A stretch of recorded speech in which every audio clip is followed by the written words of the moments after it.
Welcome to the My Messy Grief podcast. I'm Cindy Schuffelbarger, a bereaved mom and the founder of P23 Retreat, where we create space for parents to grieve. In each episode, I'll chat with a guest to learn about outlets for our grief in everyday life. By processing grief in healthy ways, we can learn to find joy again while still honoring and remembering our beloved. I'm so glad you're here, and I invite you to be fully present and just rest as you listen. You might laugh, you might cry, you might be inspired. Whatever emerges, you have permission to be curious, to learn, and to explore. So let's get started with today's guest. Well, hello. I am super excited to have my friend Kelly Fletcher joining us today. She is the owner and creator of Mallard Creek Creations. And she is going to share some meaningful things about her grief journey, but also some beautiful and tasty ways that she has been able to see God's goodness through her grief, and now what she's doing to create new memories for other people, as well as a way to honor her aunt. So thank you, Kelly, for joining us today.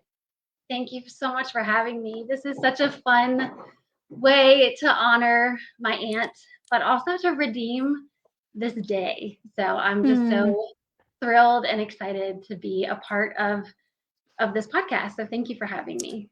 Yeah, I'm thrilled that you're here, and super excited that you're willing to, and the timing of this all aligned. I know this is a particular anniversary date for you. So if you can just share a little bit about your grief story and how it has shaped your idea for your business, Mallard Creek Creations. Yeah. So 2 years ago on December 14th, we lost my aunt to her battle with cancer. Her name was Kathy. And she was just a dear friend of mine, just a positive influence in my life. She was my mom's sister. She's 5 years younger than my mom. So, and the baby of her family. So it was a little shocking to just watch her, just go through her journey with cancer, and just it was just really hard on that journey. But I was always compared to Kathy. Like a lot of my mannerisms are very much like hers. My humor, my sense of humor, and just like I think some of my one-liners. I think my parents would kind of stop in their tracks and be like, "Oh my gosh, that's Kathy. Like Kelly is Kathy." and we loved that. We loved that. Like that little connection there, because she's like, that just means that you're crazy. The crazy aunt, right? Yes, The crazy aunt. Yeah. The fun aunt. So, definitely the fun aunt. And we just had a really neat connection. And but my aunt, so she was just really, really creative. And just had this side of her where she was a NICU nurse, and but always had something going on the side. And so she would have loved P23 Retreat, just because of who you serve, the bereaved parents that you serve, and how many of them are connected to the NICU. Like that was her. I mean, that was her world. But she always had some kind of side gig going on. Sometimes out of necessity, because she was a single mom there for a little bit in her life, and then she ultimately married my Uncle Bob, and but she had 2 kids from a previous marriage, my cousins Jackie and Alex, and so when she lost her battle with cancer on December 14th of 2023, it came as a, I don't know, I say shock, but it was just hard, and because I hadn't experienced that kind of grief before, where like I had people I had lost in my life who had had like that typical circle of life of but being elderly, and she was not. She was young. She was in her 60s, and so anyway, I think that I just kind of surprised myself with my grief journey, because there was a lot of anger, a lot of bitterness, and kind of a temper tantrum is what I keep going back to. And I just had this almost guilt of just, I wish I had spent more time with her. And so between December 14th and then her birthday is April 22nd, I just was like, just searching for ways to just feel close to her, like feel her just her presence with me. So her last side gig that she had was Macarons by Kathy, and she started that. I think her daughter had gotten her a class, and they went and learned how to make macarons together. And so Kathy just created this I want to say like a booming side gig of macarons, and she would create these monthly flavor boxes, and they were a huge. She was a huge success, and she did great. But then as she got sicker and sicker, she had to step back, and Mm. ultimately couldn't do that. So I just remember making it my goal. I was like, I really on her birthday, I want to be able to drink a Diet Coke. She always had Diet Coke and a macaron. And I Mhm. was like, well, I'm gonna learn how to make macarons. And so I spent a year, really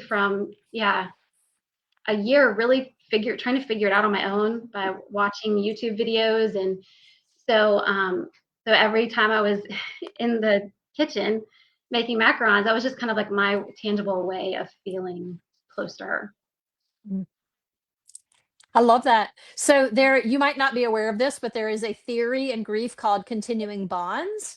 And Mm-hmm. it's relatively new. It first began being studied around the turn of the century. That sounds really weird to me, but like in the late 90s, early Yeah. 2000s.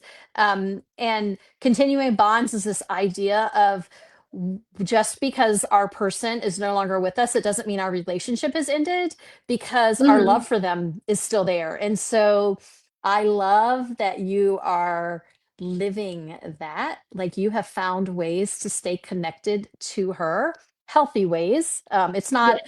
It's not pretending that she's still here, right? But you Yeah. like are digging into one of her passions and finding ways to continue to show your love for her and keep her memory alive for you. So I think it's absolutely beautiful. Thank you.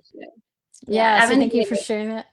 Yeah, and I wasn't planning on like going into it, like doing kind of the same thing that she did with the business and everything. But I loved, I could tell why she loved doing it because Mm. she would share them with, people would purchase them from her, and then she would have like one set day for people to come pick them up. And I just remember like just enjoying that connection, like that way of being able to connect with people. So starting back last May, I started just kind of seeing if I could do it myself and coming up with the flavor boxes. And so I've been consistently coming up with flavor boxes for each month since, yeah, I guess May. Um, I love that. I happen to be a huge fan, and they're also gluten free for the most part because Yeah. they're typically made with almond flour. Yeah. And my family has become a fan, and we look forward to the monthly flavor boxes. I'm going to put in a shameless plug. Banana has been my favorite. I That's awesome. so I'm That's waiting for the day when you can give me a whole box of my favorite flavors, but I know that's not available yet. But we might chat after. yes, we can chat. I've loved all of the flavors. They've all been delicious, but the banana for some reason just like is yeah, the next And I step. love that too because everyone that I talk to who do get the flavor boxes, everyone has a different flavor that they like Like, right? that was their favorite from the box, and it's just so neat to hear people's reports back. So that's Right. neat. It's kind of like opening the box of chocolates at our house. Like we take a bite and then we want to make sure that everybody else gets a taste of that one. And then we can fight over who gets the rest of that one. Yeah, it's yeah, it's kind of a fun little form of entertainment for us. oh, for But sure. Oh, for as you sure. know, food has very strong connections to memories for us. So how do you navigate that bittersweet nature of food memories that might be comforting, but also might this painful or discomfort of grief that might be a part of that? How do you navigate that? So I'll start with the painful part because there was a very Okay. like specific, poignant like moment when I started to make macarons because it was uncharted territory. I'm like, I've never made macarons. I never really had the desire to make the macarons because Kathy always did it, and like Right. that was her thing. So when I had expressed to my mom, um, that I was like, I really think I want to try to make macarons. I just want to learn how to do it. And one of the things that my mom did to kind of help my uncle out she went and just kind of grabbed all of Kathy's macaron stuff because it was like everywhere. She had Mm. this huge cart, and she was like, let me just get it out of the house so it's not like a constant reminder. And my mom was also learning how to make macarons as well. Um, and so I told her that, I wanted to learn how, and she was like, oh, she's like, Kelly, I have so many of her ingredients and like her supplies and everything. Don't get powdered sugar. I have a whole 5-pound bag of powdered sugar. And so my mom got that to me, and I was standing in my kitchen, like, I mean, having a staring contest with this bag of sugar. I mean, I Oh, couldn't touch it. I started crying, and I just was like, I can't, because then it was just like it was in her kitchen. It was something that she had touched and used, and so I think I waited like a whole day, but it literally sat mm. like right there on my stovetop, and it just was like staring at me. There you And I just was like, she's not in the bag of sugar. Like she is not in that bag of sugar. Open the bag. Like I know what Kathy would be saying. She'd be looking at me like, open the bag. Like go get it. just do it, Kelly. Just do go. it. So that, so I guess that would be more the painful part. And then one thing that I recommend any mom, aunt, grandmother, one thing that my mom has done is she has given my sister and I handwritten spiral bound recipes. Oh, So, and each recipe is in my mom's handwriting. It says who the recipe's from. So I have recipes from her mom and and even in my aunt in there.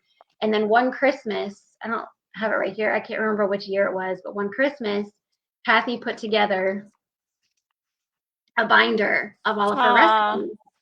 And one thing that I love is that I pretty much spent that first, like after December 2023, just all that winter navigating my grief by cooking through her cookbook. And, oh, and it was all stuff that I had made, a lot of it I'd made before.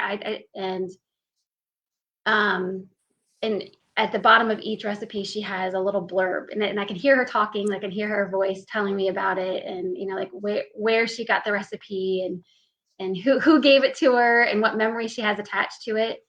So that, um, if you have any kind of like inkling of being able to cook or special family memories when it comes to cooking, having this binder has been such a great way for all of our family to kind of navigate and just be like, oh, I made that chicken recipe from Kathy's cookbook last night. And I was like, oh yeah, I forgot about that recipe. I'm going to make that this week. So that's been I love that. That's beautiful. fun. My mother-in-law actually put together a recipe book for me like that when I got married. And so it was recipes from both sides of the families, and it was just page protectors. So Yes. a lot of them are handwritten in people's their own handwriting, and so people that have gone on ahead of us, I still have the recipes, and I just love this concept of staying connected through food. You also mentioned this idea of you can hear Kathy saying, "I'm not in that bag, just do it." And so much of grief is showing up and being courageous each day. And Mhm. so what a beautiful example of that. So Yeah. yeah, and I Mhm. love that you have that cookbook that you can go back and recreate things that you knew were important to her and that she loved and inspired. So, in addition to that, are there other baking lessons that have become grief lessons for you? Maybe it's something about imperfection or patience or messiness or starting over. There's all sorts of ways that cooking can teach us in life. Is there anything in particular that has stood out to you in your grief journey? Um, I think with cooking and grief, especially macarons, I now understand why Kathy got so hooked on them because they are such a finicky cookie. And they are literally, if you look at them the wrong way, they turn out wrong. Oh, And so, um, grief, just like your podcast is called My Messy Grief. Grief is a messy journey, and everyone's way of dealing with it looks different. And so, I can't tell you how many batches of macarons I made, and they cracked. They're not supposed to crack. Um, they and I just remember standing there looking at my failed attempts and just kind of laughing and being like, okay, here we go and try again. Because it literally is such a process to make the Mm, macarons, and it's making sure that your egg whites are stabilized. And if you go too far and they're over whipped, then that's going to throw off your final product. And then if you fold in the almond flour to make the macaronage, which is the stage where you're adding it's the almond flour and the powdered sugar that I've sifted 3 times to get to that point, and I'm like counting how many times I'm going around. Grief is such a there's no one right way. And so, and it's some days are going to be harder than others, just like some of the macaron batches are going to be harder than others, mm, and things are going to throw you off track. And I think that this whole macaron journey has helped me learn patience, very much so. Because even when I'm making the macarons for these like flavor boxes, I'm not, and I'm like, I'm no expert at making macarons, but like I'm like, I nailed it. And then in that same batch that I like literally just on a different cookie sheet, I get them out of the cookie, like out of the oven, and they look completely different than the other 2 batches I just took out.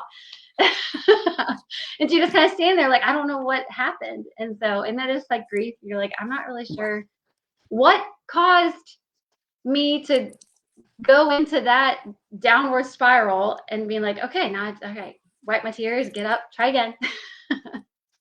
right. What a great analogy. And I love that you use the word process um, for making your macarons, but grief is a process. And so um, and as you mentioned, it's very unique to everyone, so it's going to look different, just like every batch might look different. There are key things, key ingredients we know that can help us process in healthy ways, and yet it's going to look different for each of us. And so this idea of grief being a process and allowing ourselves the time, and one ingredient could be off. Maybe we haven't slept well, and then we encounter something, and that's what sparks that emotion to flow. And again, emotions aren't bad. I think we are oftentimes quick to stuff them or make them feel better or try to avoid them instead of leaning in and being curious about them and allowing them to just be. And so I love that you see some of that in your baking as well. So, because baking really is a science, right? Feelings and emotions, not so much, but there are quite a few lessons and overlap that can happen there. So I think that's beautiful. Yeah. Very Okay, so you've talked a little bit about your Aunt Kathy, yeah. and you want to share a little bit more about how you're really honoring her life. I know you're remembering her, but what feels honoring about your baking and your life in the kitchen? I just that the binder has been really helpful to just kind of honor her and just go back to just nostalgic moments, because there are some recipes in there that like always show up at holiday meals. Um, there's a fruit salad that like I can remember my cousin Alex, I mean, like being obsessed with, and now my oldest son is obsessed with, and so he's like super excited whenever I make it. And then like Christmas was really one of those holidays that Kathy, like, she shined. Like she Mm, just her cookies were always amazing. And the thing is, like when we were kids, our favorite cookie that she made was probably one of the simplest ones. right? she she made these reindeer cookies. So now like I need to make them for this season. But she made these reindeer cookies where she would literally just go to the store and get one of the rolls of peanut butter cookie dough, which I will say is hard to find these days. And she would slice them, into the circles, but then she would finagle the like circle, and she would like press in the side so it looked like a reindeer head. Right. And then she would press pretzels into the top for the antlers, and then a red M&M nose and 2 chocolate eyes, and like and they would Oh, eat them. And like those were like always our favorite. And so I'm sure she was like, really? Like, it didn't take a whole lot to do those. right. It doesn't. Um, It's sometimes it's the simple things.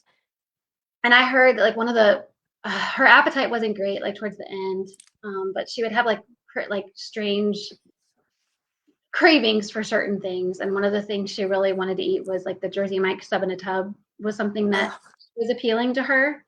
And okay. I like went on this obsessive, really obsessive like run of trying to find the perfect recipe for like an Italian grinder sandwich. So like sub in a tub slash Italian grinder. So like I put mine, like more on like slider rolls. So just little things like that. I just find myself in, and I love that like when people are like, oh, this was so good. I'm like, thank you. It's actually one of my Aunt Kathy's recipes. Aw. And sometimes I catch that person being like, oh, and I'm like, no, like I want no that no, like I want to talk about her. Like I want to share. Like she says on the front of her binder, it's like cooking to me is one of the purest forms of showing love. And so Mm. this is my way of showing love to you. And I had a friend of mine try one of the macarons, and I was like, what'd you think? It was one of my very first flavor boxes. And she was like, I just took one bite of it, Kelly, and like it was tasted so good, but like it tasted like it was made with love. Aw. And oh, that's so yes, yes, that's exactly what it is. So I get it now, like just that joy of being able to share your love for the one you've lost, but also for those who are still here through food and cooking for someone else. Now you mentioned that a lot of her inspiration came from having a side gig, but obviously she had to have had some joy that she was getting from her baking and cooking. Do you think that was driven by maybe her experience as a NICU nurse and seeing so many hard things that she wanted something light, if you will? Probably it was yes, her creative yes. Yeah, I think it was definitely she saw some really hard things and dealt with a lot of hard stuff being in the NICU, and was so good at her job. She was so good at her job. Um and so loving, and yeah, she definitely had her creative outlets, I think, to come home and have something joyful and to kind of escape into, Mm. to just process things that, either were going on in her life or things that she had experienced while she was working in the NICU. Yeah. Right. What a great life lesson to take away from her life, even. You know, we Mhm. encounter hard things all the time. And then if you can make something beautiful and share love and gratitude, sometimes it relieves a little bit of that burden. It doesn't change that burden still exists, but you might have a little bit of relief through doing joyful things. So it sounds Yes. like she lived a beautiful, loving life, caring for those around her, and what a beautiful Yes. model for you. Yeah, Yeah. She's yeah. definitely, the way that I want. I hope and pray that I can have that kind of relationship with my nieces and nephews like I had with Mm, her. My sister and I both had really great relationships with her. So, wow, mm, I love that. Beautiful. So, then we've touched a little bit on this, but is there any way that you'd like to comment on how grief has taught you about joy, sweetness, or even just savoring the moment? yeah, I think, um, I have joy in the midst of my grief because of my faith and Mm, because of the knowledge of knowing that I'll see her in heaven one day. And the sweetness of remembering all the amazing, memories I have with Kathy. Um, she was had such a great sense of humor, and like the constant back and forth of like, I mean, the reel she sent me, the meme she sent me, the corny jokes, like it just we're just very very much on the same wavelength, and just going back to like her, um, just things that she taught me. Just she, like I said, she was so good at her job as a NICU nurse that she was. My mom was always there for me after I had my three babies. But the one who was also there for me was Kathy, because she mm, just she knew, like, she knew what to do. Like, that was her wheelhouse. She's like, I got you. She's gonna show up at your house with food and stock your freezer with stuff so that didn't have to cook. And she'd come over, hold your baby, and so she definitely taught me to savor those moments of being in the moment that you're in. And also, one of the things that she really desired, because she knew that she probably wasn't going to survive. Didn't know how long she was going to be fighting cancer, but hadn't really been given a great outlook on it. And she just was like, I want you all to continue your relationship with Bob, her husband. And so that's been one of the sweetest things, and the gift that we've been given is the relationship with Bob. He is one of our favorite people, and I love that I have that now. Beautiful. I just had Yeah, a thought come to me. I want to get a box for Bob together. So hook me up. That's going to be a little Christmas treat that I want to send to Bob. A box for Bob. I know I've missed the deadline to order, but maybe you can. Maybe it's a Happy New Year's box. But I would love to do that. I'm sure he is one of my. He calls me. I'm his macaron dealer now, because that was. Well, good. That We was need to get his. him a box. Yeah, he always got to. Because you will literally have a sheet of macaron shells where, like, out of the 30 that are on the tray, there will be like 3 that don't turn out. And there's no reason. There's no rhyme or reason. They just decided they were going to tilt to the side, so like he said that he would end up with the bags of the macarons that were the retail. He doesn't care what they look like, right? No, so Kathy was a macaron dealer. Now I've taken that role. That's funny. Love it. Well, we'll talk offline about that. If you could offer one word of hope to someone listening today, what would it be? Yeah. Well, I know that my hope is in Jesus. And so if there's anything that I can share with anyone, it would be to get to know him in the midst of everything. Because there were times I was very angry at him for taking Right. Sure. And there are moments I still have my temper tantrums with him, but he can take it. He can handle it. He can handle my grief. And one thing that I have learned from this whole process is just, don't be shy in asking about the person who the person is lost, like who has been lost or that has passed away. That I know has meant more to me when, people are just, especially like in those first few months after she had passed, just, talking about her, like, I'm not going to cry, like sometimes I might, and that's okay. That's okay. And, but one word of hope would definitely be to get to know Jesus, and he provides all my hope. Oh, love that. Thank you.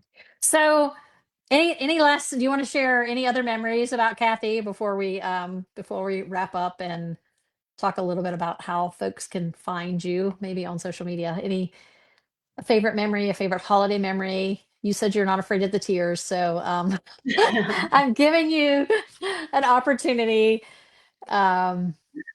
A favorite, all-time favorite memory. I know you've shared the humor My and all-time favorite memory. So, I mean, Kathy was in and out. I mean, not like was always around, like always around. She's 5 years younger than my mom, and just a cool aunt. And she would come over and babysit my sister and I. And then she was so, like I said, she was so creative that one of her side gigs, was it when it might have been there was a time in her life where she was a single mom for a little while, and she did a little business called Clearly Kathy, and so she was taking like the glass wine glasses and just drinking glasses, and she would paint them and sell them at farmers markets and craft shows and things like that.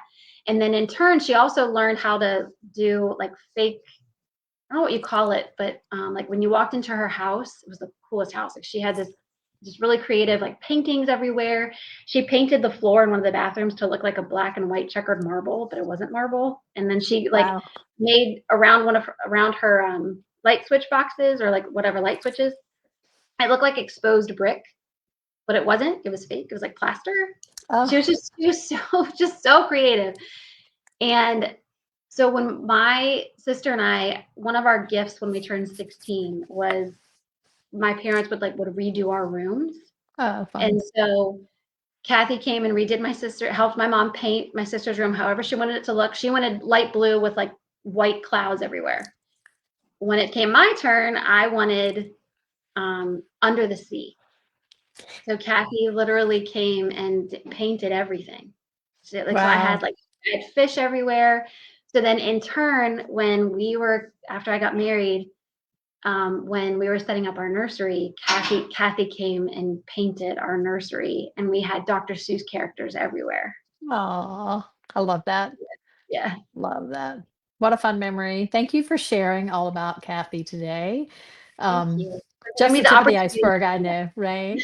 Yeah. And I know, again, I know it's a hard day. It's still relatively recent for you. So I appreciate how you've taken those hard things and turned it into something beautiful and something that others can enjoy. I think that's a great legacy that you are carrying on in her honor and in her memory. And so thank you for that. Now we want to know how listeners can get some of your amazing creations. So Yes.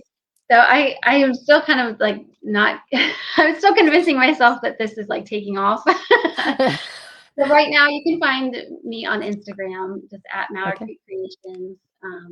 And yes, I do. I make macarons and I do monthly flavor boxes. Unfortunately, I'm sold out for December, but it's a good thing. That was very Right. exciting. I hadn't done that. I hadn't done that yet. So that was really encouraging.